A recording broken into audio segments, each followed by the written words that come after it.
It's a familiar scene. The city on the edge of night, the bustling streets filled with people heading home after a hard day's work. But this is a place of danger. The people here live in the grip of an epidemic, a deadly disease that threatens not only them and their families, but also the entire world. The city is Nairobi, Kenya. The disease is AIDS. As darkness falls, Nairobi sex workers ply their trade. Most have HIV, the virus that leads to AIDS. Most will die. But not all.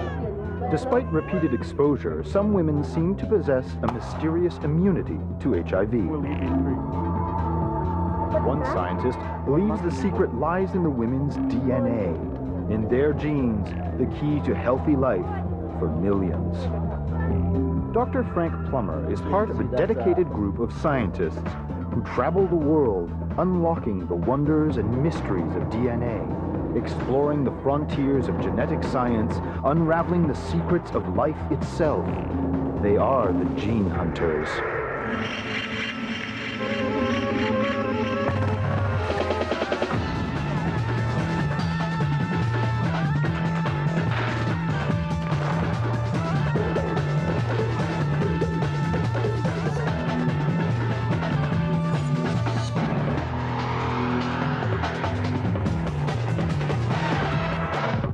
Canadian microbiologist Frank Plummer is a man with a mission.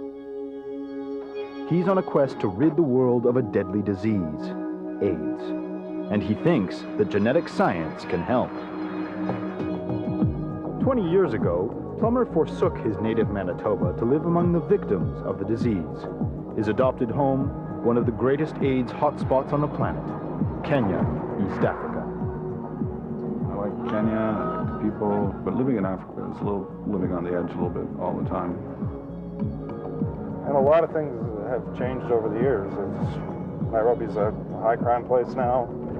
I think the country's probably poor overall. And AIDS has taken a tremendous toll and will continue to take a tremendous toll for the foreseeable future. But when Plummer first arrived in Africa back in 1981, he'd barely even heard of AIDS. And at that time, AIDS wasn't known to be a problem at all in this part of the world. In fact, it was just being reported in the United States. We were focused entirely on conventional sexually transmitted diseases.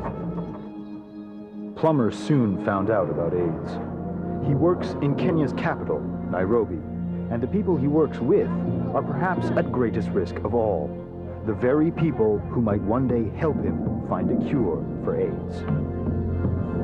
Sex workers, prostitutes.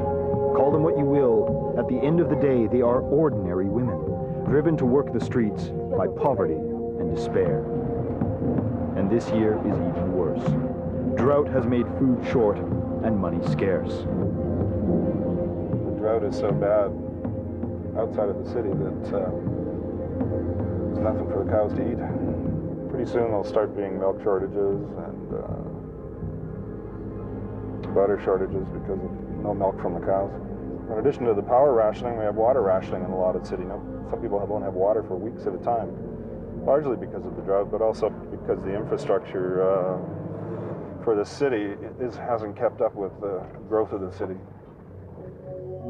By driving women onto the streets and into prostitution, the drought contributes to an already awesome crisis in public health.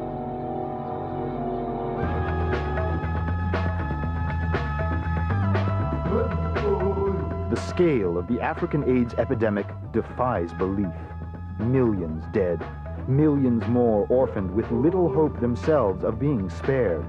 In Kenya alone, at least a third of the boys now aged 15 will die of the disease.